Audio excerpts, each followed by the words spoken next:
ان کے گھروں میں بھی بچے تھے جن کی پسند کی چیزیں ان کی مائیں یقیناً ایسے عید تہوار رمضان کے موقع پہ بناتی ہوں گی، لیکن آج یہ پیٹ بھر کھانے کے لیے ترس رہے ہیں، اور جب ان کے لیے غذا کا انتظام کیا جاتا ہے، جب عید آتی ہے تو اس پہ بھی خون ریزی ہوتی ہے، وہاں پہ بھی گولیاں چلائی جاتی ہیں، ریت میں ملے ہوئے آٹے کو بچے چن چن کے کھا رہے ہیں۔ تو اللہ تعالیٰ کے جتنا ہم شکر ادا کریں قرت کہ ہمارے پاس یہ نعمتیں موجود ہیں اتنا ہی کم ہے۔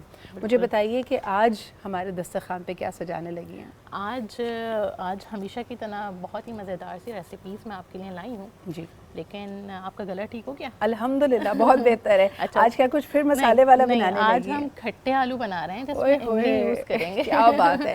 اچھا، کھٹے آلو واقعی ایک چیز ہے جو تیز مسالے والی پسند ہے، ویسے تو حفظان صحت کے بالکل خلاف ہے قرت کہ جب روزہ کھولا جائے تو بہت چٹپٹی یا مسالے دار چیزیں نہ کھائی جائیں، لیکن کچھ چیزیں نا زبان کے چٹخارے کے لیے بھی ہوتی ہیں۔ صحیح بات ہے، لیکن ہم نے اس کا انتظام بھی کیا ہے آپ کے لیے۔ جب ٹینگ موجود ہے تو ہمیں پریشان ہونے کی کیا ضرورت ہے؟ کیا بات! اگر ہم مسالے والے کھانے کھائیں گے تو ہم ریفریشنگ سا ٹینگ بھی ہوگا۔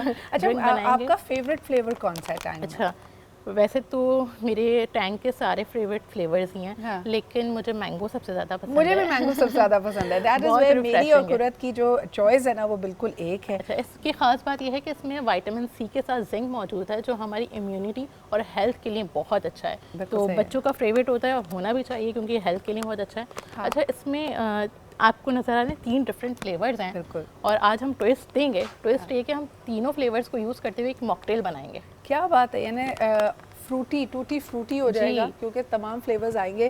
یہ اکثر تب بھی ہوتا ہے جب اگر آپ تینوں پیکٹ گھر میں لے کے آئے، ہر ایک کی پسند الگ الگ ہے اور آخر میں تھوڑا تھوڑا سارا بچ جائے، تو ایک قلندری شربت بنانے کی آج کوشش کر رہے ہیں جس کے اندر جتنا کچھ سب کچھ بچا ہوا ہے وہ سب ملا کے جو ہے نا آج ہم بنا لیں گے۔ اور اس کے ساتھ تیسری ریسیپی آپ کو پاستا نظر آ رہا ہے، بچوں کا بہت فیوریٹ ہوتا ہے۔ اچھا، میرا اس رمضان میں ایک وہ ہے کہ میں بچوں پہ فوکس کیا ہوا ہے کیونکہ بڑے تو کچھ بھی کھا لیتے ہیں لیکن بچے ذرا نخرے کرتے ہیں، ہمیں یہ نہیں کھانا، ہمیں وہ نہیں کھانا۔ کل ہمارے ساتھ فرسٹ ہینڈ ہوا ہے، پتہ ہے قرت، میرا بھانجا آیا ہوا تھا اور پہلی دفعہ تھا کہ وہ روزہ افطار ہمارے گھر میں کر رہا تھا، تو امی نے اپنی طرف سے اس کی ساری فیوریٹ چیزیں بنائیں، لیکن مجال ہے جو اس نے کچھ چک کے دیا ہو، اس کو کچھ اور ہی چاہیے تھا۔ اور وہ باقاعدہ نا وہ جو ایک چیز پہ بچوں کا ذہن اٹک جاتا ہے، جیسے مثال کے طور پہ کوئی کاکٹیل ہے، جیلی بنی ہوئی تھی اس کے لیے، یا کوئی ڈرنک، کوئی شیک بنا ہوا تھا، اس کو کہے جائیں کہ بیٹا یہ کھا لو، اس کے بعد تم نہیں کھانا ہے۔ بچے اپنی مرضی کے مالک ہوتے ہیں۔ تو کیا بنائیں گی اس کا؟ آج ہم پاستا سے پاستا کرنچی بالز بنائیں گے۔ کیا بات ہے! اس کے اندر چکن یوز ہوگی، ویجیز یوز ہوں گے، پاستا یوز ہوگا، پوٹیٹو یوز ہوگا، اور پھر ہم اس کی بالز بنا کے ایگ اور بریڈ کرمس میں ڈپ کر کے اس کو فرائی کر لیں گے۔ کیا بات ہے! So we are going to wait for that. جلدی سے ایک بریک کی طرف بڑھتے ہیں۔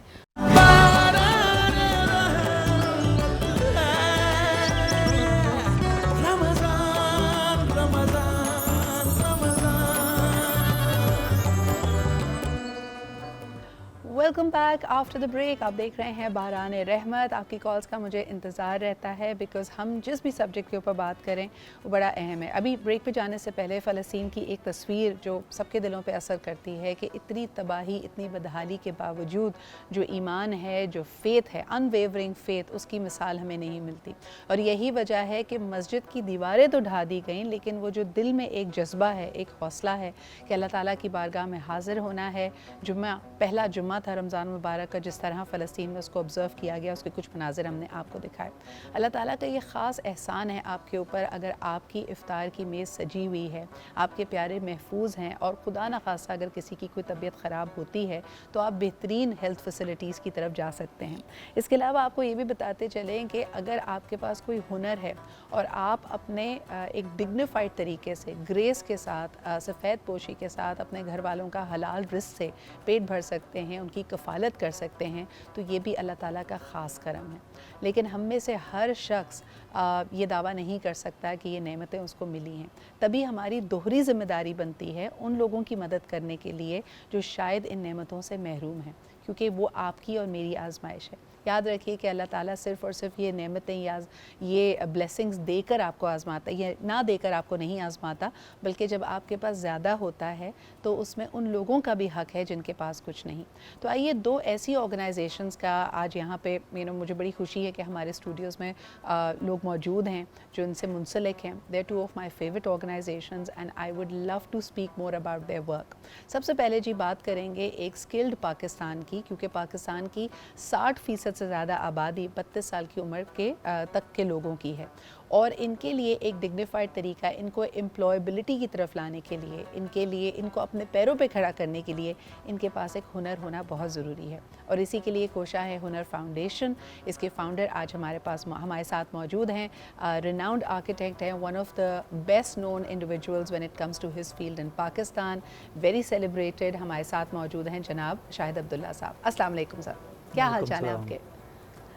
amongst other things that keep you busy، جس میں ہم جانتے ہیں کہ TCF میں بھی آپ نے حصہ ڈالا ہے، IVS کی بنیاد رکھی، ہنر فاؤنڈیشن. شاہد صاحب، why ہنر فاؤنڈیشن؟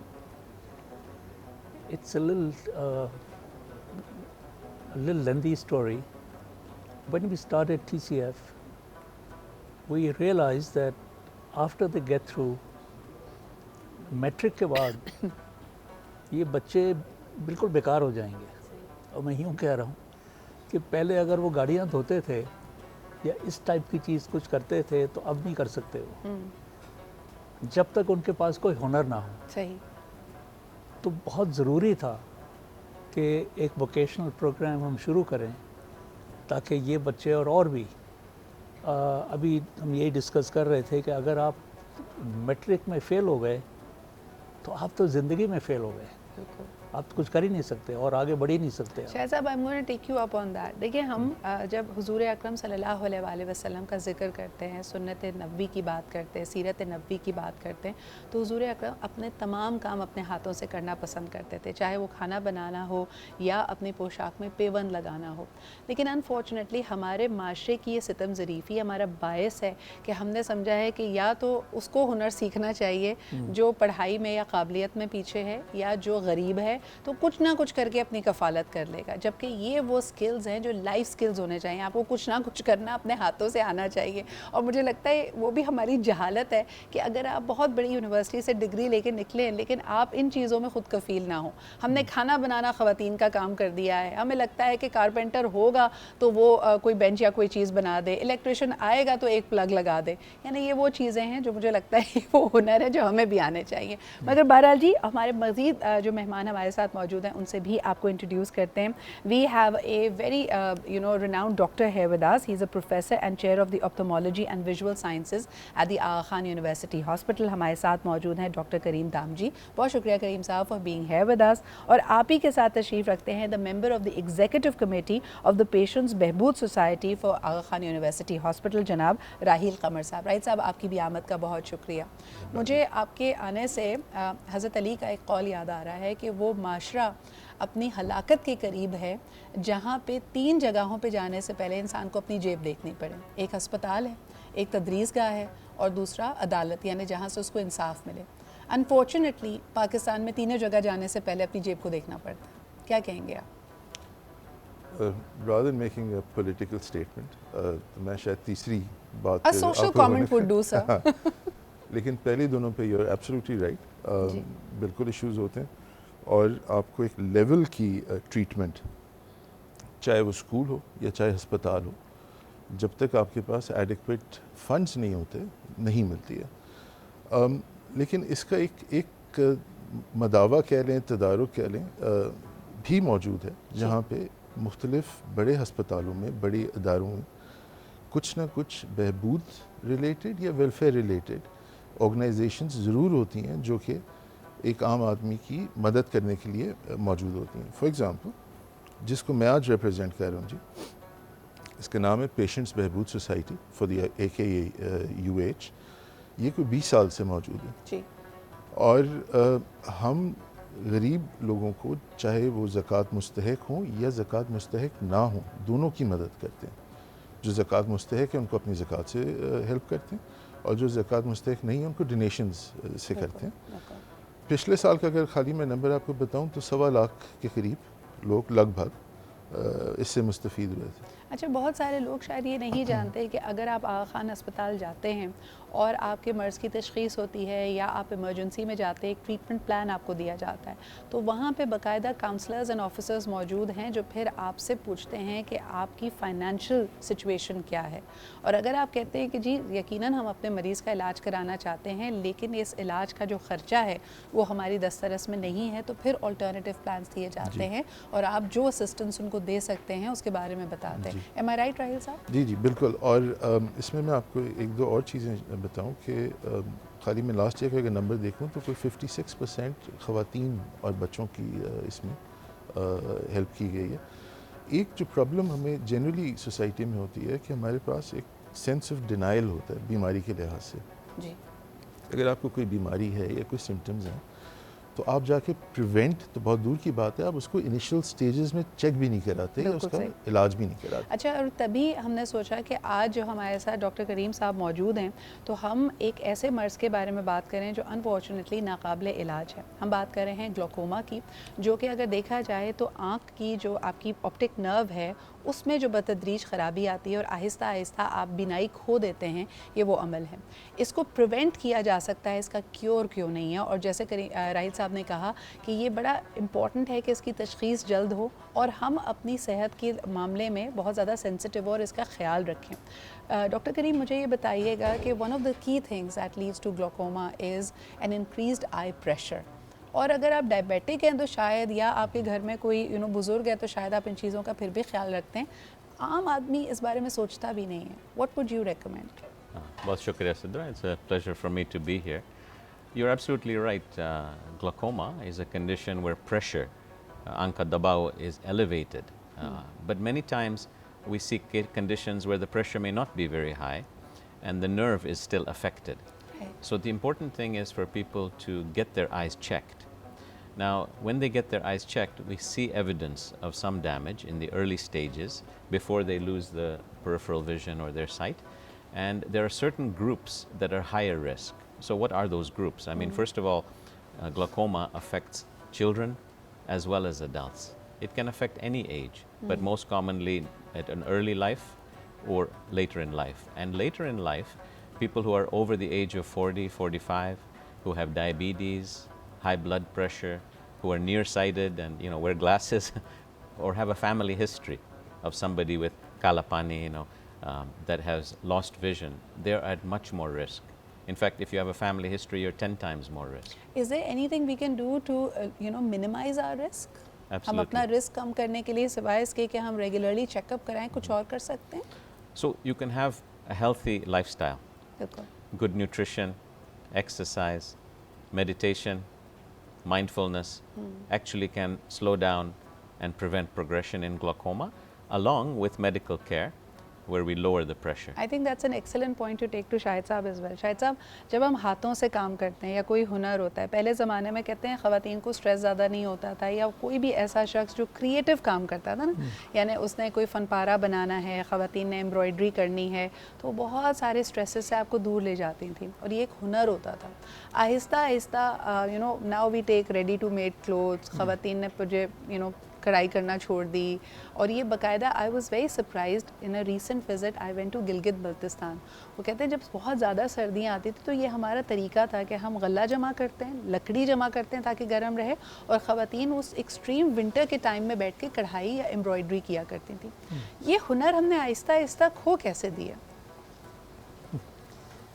پہلے کی آپ جب بات کر رہی ہیں, ایٹ لیسٹ میرے بچپن میں ان میں سے کوئی آپ کو ڈسٹرب کرنے والی چیزیں نہیں تھیں. So everybody had a hobby which became very important. So my brothers and myself, we actually took up a hobby in making things. تو وہ and you felt very good about it کہ آپ نے یہ بنا دیا, یہ بنا دیا, رائٹ اور wrong, but at least we had a tool box, pretty I would say complete tool box. اچھا, کوئی نہ کوئی ایسا شخص ہوتا ہے جو آپ کی زندگی پہ اثر انداز ہوتا ہے. لیکن میرے نانا he used to have this very sophisticated box of tools. تو آپ نے جیسے کہا, ہم میں سارے کزنس کو بڑا شوق ہوتا تھا, پھر گھر جب ایکسٹینشن ہو رہی تھی, بن رہا تھا, تو لکڑی کے کچھ ٹکڑے مل جاتے تھے, تو ان کا ٹول باکس لے لیا, اس میں سے کیلیں نکال لی, ہتھوڑی نکال لی, خود ہی کچھ بنانے کی کوشش. I remember I try to make a bird box, a bird house in that way. تو اس طرح کی کچھ نہ کچھ چلتا رہتا ہے. But I must tell you کہ Hunar foundation is working actually toward skill Pakistan. ان کی کوشش ہے کہ یہ ووکیشنل ٹریننگ کے جو مختلف کورسز ہیں جس میں ٹیکنالوجیکل کورسز ہیں, ڈیجیٹل ایکسیس کے کورسز ہیں, یا کوئی اور ہنر ہے, یہ اس سے زیادہ سے زیادہ لوگ مستفید ہوں. 11 سے زیادہ انسٹیٹیوشنز ان کے آپریٹ کر رہے ہیں اور سینکڑوں اس طرح کے کورسز ہیں. شاید صاحب سب سے پاپولر کورس آج کل کون سا ہے اور کس طرف نوجوان زیادہ راغب ہو رہے ہیں؟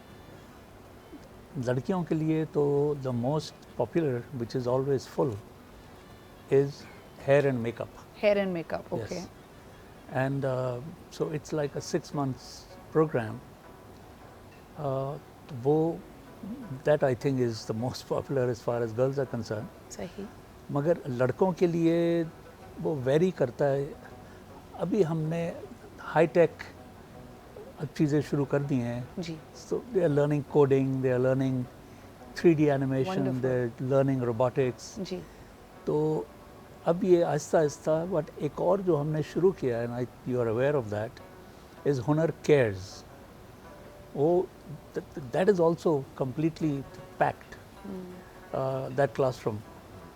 کہ وہ elderly care ہو یا شاید صاحب مجھے بتائیں, جیسے ہم اسکولز اینڈ کالجز میں کہتے ہیں کہ یوتھ کو گائیڈنس کی اور کاؤنسلنگ کی ضرورت ہوتی ہے. اگر کوئی نوجوان آپ کے ادارے میں آئے اور وہ نہیں جانتا کہ اس کا انٹرسٹ کہاں ہے, یا اس کو نہیں پتا کہ اس کی کون سی اسکل کی وجہ سے امپلائبلٹی بہتر ہوگی, تو کیا کوئی کریئر گائیڈنس کاؤنسلر موجود ہے جو اس کو بتائے کہ یہ آپشنز ہیں اور وہ کس طرف جا سکتا ہے؟ آئی تھنک وہ پرنسپل جو وہاں کے ہیں جی, وہ انٹرویو ضرور کرتے ہیں ہر بچے کا, اور وہ ڈپینڈنگ آلسو کہ وہ کہاں سے آ رہا ہے. اگر وہ اس نیبرہڈ سے آ رہا ہے جہاں سے موٹر سائیکلیں زیادہ ہیں, تو ہی مے سے کہ why don't you become a motor cycle repair person. تو یس دیر از گائیڈنس, تھوڑی گائیڈنس موجود ہوتی ہے. اور میرے خیال میں مجھے سب سے انٹرسٹنگ بات یہ لگتی ہے کہ ہنر فاؤنڈیشن کے کورسز میں ایک کمپوننٹ ایتھکس کا بھی ہوتا ہے. آپ کے پاس ہنر ہو یہ بہت اچھی بات ہے, لیکن ہنر کے ساتھ اگر وننگ کمبینیشن آپ نے بتانا ہے تو آپ کی ایتھکس اینڈ ویلیوز کا ہوگا, which I think is the foundation for a number of, بلکہ for all the wonderful welfare organisations that we have. Right صاحب, مجھے بتائیے کہ جب ہم بات کرتے ہیں انڈر سروڈ کمیونٹیز کی, جب آپ کے پاس آتے ہیں, کیئر دیتے وقت ہسپتال ادارہ تو فرق نہیں کرتا, لیکن کیا آپ معاشرے میں یہ دیکھتے ہیں کہ لوگ تفریق آپس میں کرتے ہیں کہ یہ انڈر سروڈ ہے, ہیوز اینڈ ہیو ناٹس کے بیچ میں آج کل کہا جاتا ہے مہنگائی کے بڑھنے کے ساتھ ساتھ شاید ہمارے رویوں میں بھی بہت فرق آ گیا ہے, آپ نے یہ محسوس کیا؟ آئی سپوز انفارچونیٹلی جتنی آپ میٹیریلسٹک سائٹ پہ چلتے جائیں گے, انسٹنٹ گریٹیفیکیشن کی ایک مائنڈ سیٹ اور دوسری چیزیں جب آئیں گی تو اس طرف تو معاشرہ جائے گا. بٹ کمنگ بیک ٹو جو بہتر کام کر رہی ہیں آرگنائزیشنز اور وٹ ایور, میں جس طرح آپ کو پہلے بتا رہا تھا کہ جب سینس آف ڈینائل کے بعد لوگ جب بعد میں ہسپتال آتے ہیں یا کسی طرح کی جگہوں پہ آتے ہیں, تو ان کا مرض جو کہ شروع میں بہت آسانی سے حل ہو سکتا تھا وہ کافی بڑھ گیا ہوتا ہے. اور اس کے لیے پھر اس طرح کے ہسپتالوں میں آنا جہاں پہ علاج تو ہوگا لیکن مہنگا علاج ہوگا تھوڑا, اور پھر اس کو سپورٹ کرنا, اس میں بھی کافی ہماری محنت لگتی ہے. اور ویری تھینکفل کہ جو ہمیں سپورٹ کرتے ہیں ادارے بھی اور انڈیویجولس بھی جو اس میں کرتے جاتے ہیں. اس میں آپ فقدان کس چیز کا دیکھتے ہیں جب لوگ جو ارلی سٹیجز ہوتے ہیں ڈیزیز کے, اس میں رجوع نہیں کرتے ڈاکٹر کے؟ کیا وہ اہمیت نہیں دے رہے, ان کے پاس وسائل نہیں ہیں, ان کے پاس آگہی نہیں ہے؟ What do you think is the biggest missing link? I think اس میں ساروں کے کچھ نہ کچھ رولز ہیں, بٹ کچھ فیکٹر شاید ہمارے سوشل سیٹ اپ کا ہے جس میں لوگ ایک دوسرے سے بات کرتے ہیں لیکن پروفیشنل سے بات شاید نہیں کرتے. صحیح. کسی نے کہہ دیا تم اس کو دکھا دو, کسی نے کہہ دیا کہ یہ دوا لے لو, کسی نے کہا کہ جی اب خیر ہے ہو جائے گا, ٹھیک ہو جائے گا. ایک یہ ایلیمنٹ ہے. دوسرا ایلیمنٹ جو ویری ریئل ایلیمنٹ ہے از ایکچولی دا سچویشن جدھر لوگوں کے پاس پیسے نہیں ہوتے کہ جس میں جا کر کے وہ اپنا علاج کرا سکیں. اور اس کے لیے پھر وہی ہوتا ہے کہ آپ کو اس طرح کے آرگنائزیشن سے رجوع کرنا پڑتا ہے, یا ایٹ لیسٹ آ کے ہسپتال آئیں, یا جو بھی ٹرشری ہاسپٹلز یا اس کے جو ایسوسیٹیڈ اینٹیٹیز ہیں وہاں جائیں, وہاں جا کے اپنے علاج شروع کریں, اور پھر انشاءاللہ محنت بھی ہوگی. بالکل صحیح. اور خاص طور پہ ہم دیکھتے ہیں کہ خواتین اپنے علاج کو جو نا غیر ضروری سمجھتی ہیں یا اس کو اس طرح پرائیورٹائز نہیں کرتی. ڈاکٹر کریم آپ موجود ہیں تو آپ کی موجودگی کا فائدہ اٹھاتے ہوئے گلوکوما کے بارے میں مجھے بتائیے گا کہ سمٹمز کیا ہوتے ہیں, یعنی کس طرح لوگ, جیسے گھر بیٹھا کوئی انسان ہے اس کو لگتا ہے کہ بڑا مسئلہ نہیں ہے, but what are some of the symptoms and repeated episodes کہ that must raise a question یا ان کو الارمڈ ہونا چاہیے اس کے اوپر. I'm glad you're asking, and I agree with Rael Saib that people may not be aware. Gee. Now, the thing is, the first thing is that the commonest type of glaucoma, called primary open angle, there are no symptoms. So Okay. it sneaks up on you, and then before you know it, you have lost your vision, side vision, in one eye. The other eye may be still good and balancing the bad eye, so people show up late. So actually, most times there's no symptoms. So that's Sahi. why once a year get eyes checked. But if you have symptoms, there are certain types of glaucoma where blurriness comes, pain in the eye, difficulty at night driving. See, some of these symptoms are also common with cataract, but in glaucoma it's a little bit different because one can get intense eye pain in acute glaucoma, it's called angle closure glaucoma, redness of the eyes, and a problem with contrast sensitivity and night vision and side vision. And before you know it, people might be having difficulty walking, increase in road traffic accidents, their mood may go down. It's very interesting that you mention that. خاص طور پہ جیسے آپ نے کہا کہ ہو سکتا ہے جب تک آپ اپنے معالج کے پاس پہنچیں آپ کی ایک آنکھ کی بینائی لگ بھگ ختم ہو چکی ہے اور آپ کی دوسری آنکھ اس کو بیلنس کر رہی ہے اور آپ کو شاید پتہ بھی نہیں چلا. تو یہ جو ٹنل ویژن ہوتا ہے, کیا ہم اس کو ورسن اپ کرتے ہیں؟ آج کل میں دیکھتی ہوں بڑے ٹرینڈز ہیں, لوگ فار ایگزامپل کانٹیکٹ لینسز کا استعمال کر رہے ہیں, مختلف جگہوں سے لیسک کرا رہے ہیں. ایک اگر آپ مستند جگہ سے, کریڈیبل جگہ سے اس طرح کا علاج نہیں کراتے یا ٹریٹمنٹ نہیں کراتے, do you think that can cause problems for our eye and our eye health? It could, because if you're getting treated when you don't need treatment, there's a lot of over-treatment. I see patients that don't have glaucoma, but the risk may be there, but they don't necessarily need treatment. They just Right. need follow-up. So that can cause side effects, drops and lasers and so on. Other people who are getting types of medication, maybe tablets or drops that can slow down their heart or affect their stomach, affect their mood. So the side effects, of treatments. I think that's the main issue, and deciding who has glaucoma is based on an analysis of the pressure, yes, but also the nerve, the visual field, something called OCT, which is a scan of the back of the eye. So it's a little bit complex, and you need a professional that you trust to say, look, do I have glaucoma or not? If I am risk for glaucoma, is my risk low? In which case I don't need treatment. If my risk is high, then yes, prevention with drops and other treatment is good. Unpopular question, مجھے بتائیے کہ آج کل جو ہمارا screen time اتنا بڑھ گیا ہے, چاہے ایڈلٹس ہوں, بزرگ افراد ہوں, بچے ہوں, ہر کوئی کسی نہ کسی سائز کی اسکرین پہ بہت زیادہ وقت گزار رہا ہے. Does that put us at risk? So screen time alone is not a risk factor for glaucoma, but it can cause dry eyes. Pressure? And Pressure on the eye? Not so much pressure, no. Okay. I think it's not an issue for glaucoma. But people who are not blinking much and concentrating, they get more strain, Right. more dryness, Bilkul. more aching in the eyes. Children who are using screen too much, their eyes start to focus for near and they get myopia. The eye grows longer. Okay. Now that can be a risk for glaucoma in the future. Absolutely. But actually that's a study we need to do. اچھا, اور یہ آپ دیکھ رہے ہیں کہ کس طرح ہماری جو لائف اسٹائل ہے, جو ہماری روزانہ کی چھوٹی چھوٹی چوائسیز ہوتی ہیں, that can add up and become a big thing. لیکن ایک دفعہ پھر جی my call out to all of you, خاص طور پہ یہ مہینہ دینے کا اور کمپیشن کا, کہ جب آپ اپنے ارد گرد لوگوں کو نوٹس کریں. ہم ایک بیماری کے حوالے سے بات کر رہے ہیں, شاید آپ کے لیے یہ اتنی بڑی چیز نہ ہو, کیونکہ آپ کو پتہ ہے کہ خدا نہ خواستہ کوئی بھی اس طرح کا سمٹم محسوس کیا تو کسی جگہ پہ جا کے علاج کرا لیں گے یا بہترین ڈاکٹر تک رسائی ہے. لیکن ان کا خیال کیجئے جن کے پاس یہ سہولت موجود نہیں ہے. پیشنٹس بہبود سوسائٹی بریلینٹ کام کر رہی ہے. آغا خان میں ایک ہسپتال کے اندر آپ کو سینکڑوں اسپیشلسٹ مختلف ہیلتھ کنڈیشنز کے لیے مل جاتے ہیں. خاص طور پہ you also have glaucoma specialist available. تو پلیز اس مہینے اپنی زکوٰۃ میں ڈونیشنز میں ان کو بھی یاد رکھیں. اور دوسری طرف یقیناً جس طرح ہم ہنر فاؤنڈیشن کی بات کر رہے تھے, آپ نے یہ انگریزی کی کہاوت سنی ہوگی نا, کہ اگر آپ نے کسی کو بھوک لگی اور اور اس کو ایک دفعہ مچھلی دے دی تو اس نے ایک دفعہ کھانا کھایا, لیکن اگر آپ اس کو سکھا دیں کہ مچھلی کیسے پکڑی جاتی ہے تب آپ نے اس کو اپنا کفیل خود بنا لیا. اینڈ دیٹس ایگزیکٹلی واٹ ہنر فاؤنڈیشن ٹرائز ٹو ڈو. شاہد صاحب, how can people come on board and help ہنر؟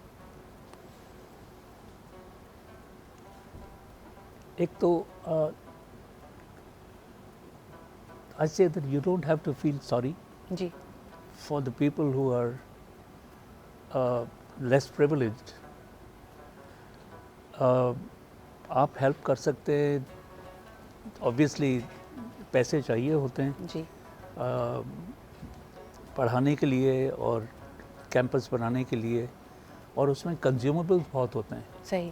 اگر آپ نے رنگ کرنا سکھا رہے ہیں اس کو, اب ایک دفعہ رنگ کر دیا تو وہ ختم ہو گیا ہوگا.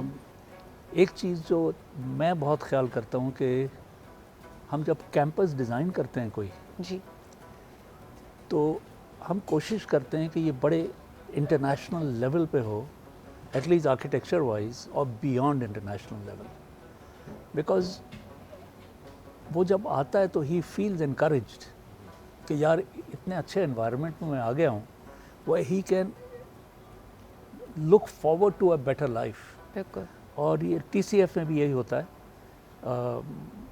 تو یہ چیز میں کہہ رہا ہوں بہت ضروری ہے کہ آپ آ کے پارٹیسپیٹ کریں, not only by giving money but by giving a little time also. By making these institutions world class. جی. اگر آپ as a counsellor, as a mentor کبھی وقت نکال کر جائیں تاکہ ان لوگوں کا آپ حوصلہ بڑھا سکیں, اور جیسے آپ نے کہا کہ ان کے لیے برا نہ فیل کریں بلکہ اپنی ذمہ داری, اپنا فرض سمجھتے ہوئے کام کریں.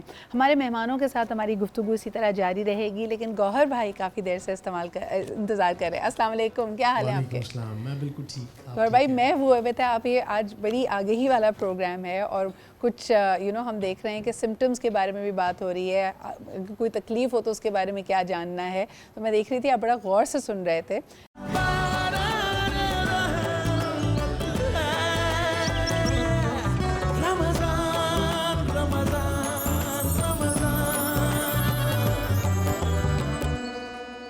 Welcome back after the break. اچھا جی, یہ دیکھیں, یہ میری بہن کی سازش ہے. دیکھیں آج پھر اتنی ساری املی بھگو دی ہے تم نے.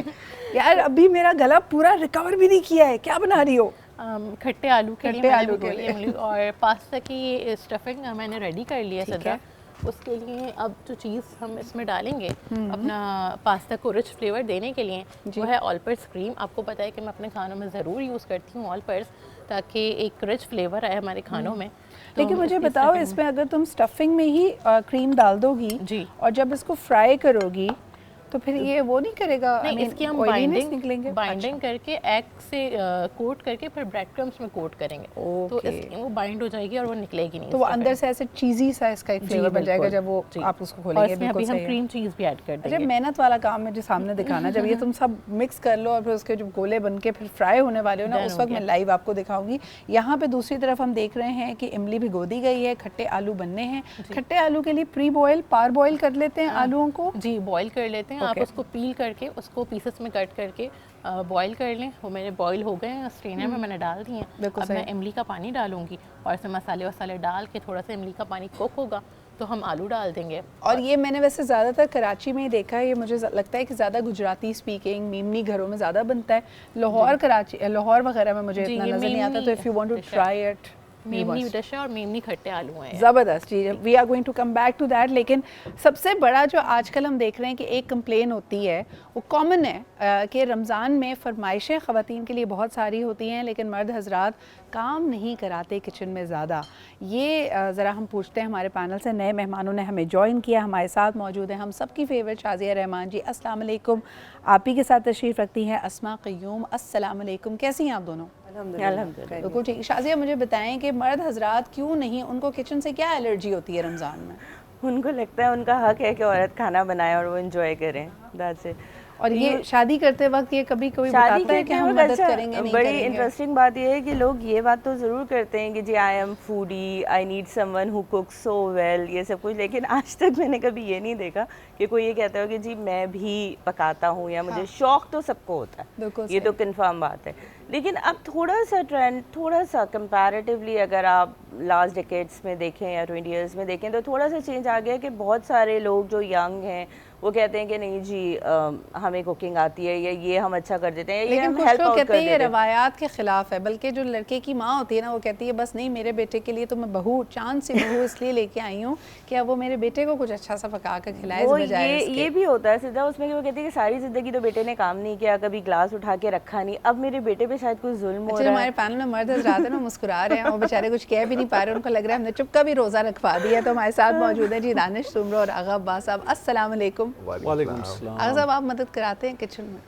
بسم اللہ الرحمن الرحیم. دیکھیے میں ضرور کچن میں مدد کراتا ہوں، اور میں کہنا چاہوں گا کہ آج کا جو آپ کا شو کا موضوع ہے اس سے معاشرہ تبدیل ہو سکتا ہے. 50%، 30%، 80% بھی معاشرہ تبدیل ہو سکتا ہے. دیکھیے ہوتا کیا ہے، اگر مرد اپنے گھروں میں اپنی بیوی کا ہاتھ بٹاتے ہیں تو وہ ایک مکافات عمل ہے.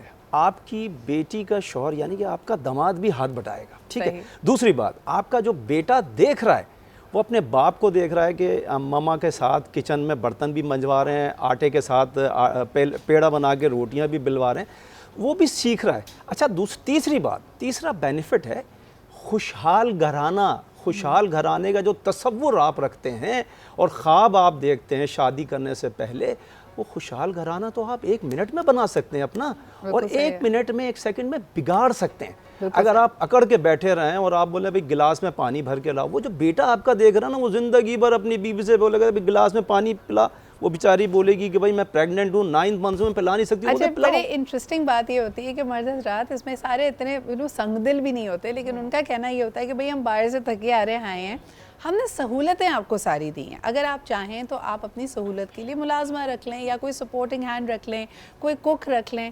دانش یہاں تک بھی اگر کرایا جائے تو صحیح ہے، یا آپ سمجھتے ہیں مرد حضرات کو خود بذات خود آ کے مدد کرانی چاہیے؟ اچھا میں سمجھتا ہوں خود بذات خود مدد کروانی چاہیے. اور آپ کو ایکچولی مرد کے لیے سب سے زیادہ جو ایشو ہے وہ اپنے دوستوں کے سامنے وہ اگر یہ بات کھل جائے کہ جی کچن میں ہم نے کام کیا، تو عزت کا جو ایک فیکٹر ہوتا ہے نا وہ مرد کے لیے بہت زیادہ سوسائٹی میں ایک اس چیز کو ہمیں چینج کرنا ہوگا. ایکچولی بیٹے کو بھی دکھانا ہوگا کام کر کے کہ اٹس نارمل.